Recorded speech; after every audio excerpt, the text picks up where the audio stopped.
Hello everyone, welcome back. Today I'm going to be making a dish that's from the state I grew up in.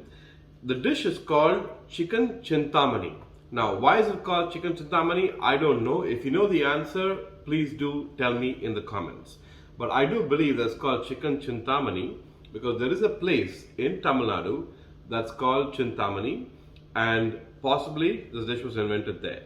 Either way, it's a very simple, quick chicken dish that goes very well with rice or rotis, and I'm sure you're going to love it. So let's get started.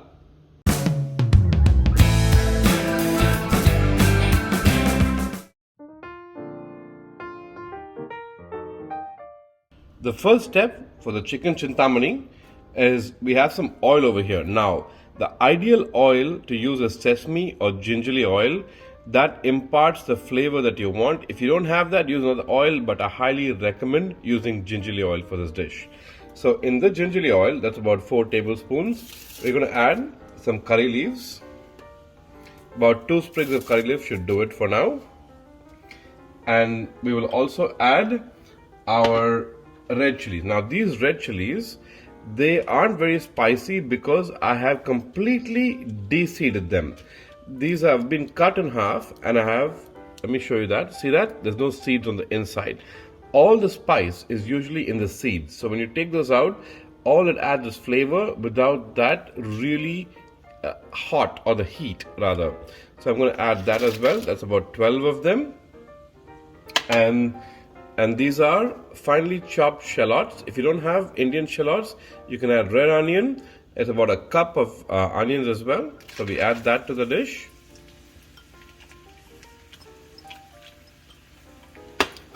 And then we add salt to taste. I have about 1 teaspoon here, but you add how much ever you think is appropriate for the dish. So that should do it. We'll give that a quick stir.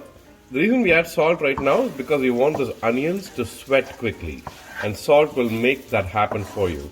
So let this sweat for about 2 minutes and we'll get to the next step. So our onions have sweat really well. They're all done. And to this I'm going to add about 1 tablespoon of ginger garlic paste. Toss that in there. Perfect. And we will also add some masalas. Here's my beautiful masala dabba. I'm sure you've seen this before.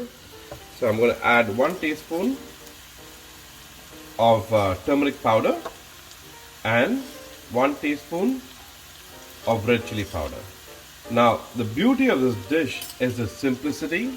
There are no more spices. That's all we add to this. There's no coriander powder, cumin powder, fennel powder, etc. So we just give this a quick stir and let all those masalas incorporate. Look at that beautiful color on the dish already. Now, the next step is simply to add our chicken. We want to let this roast for about 2 or 3 minutes to fry the chicken off, and then we're going to add some water to this. So our chicken is nice and fried off, you can see that. Now, the difference in this and most other curries, the onions, normally you let them cook through till they're almost dissolved. Here you don't do that.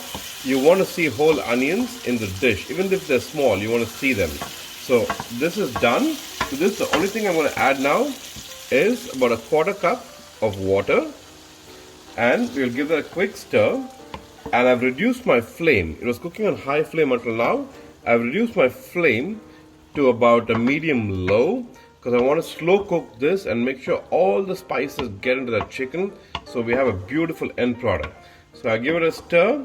It's all done, and I'm going to cover it and let it sit for about 20 minutes until this is cooked through, and then we get to the next step, which is very important. So 20 minutes later, you can see the oil is separated. Our curry is looking fantastic. The water is dried up. The chicken's cooked.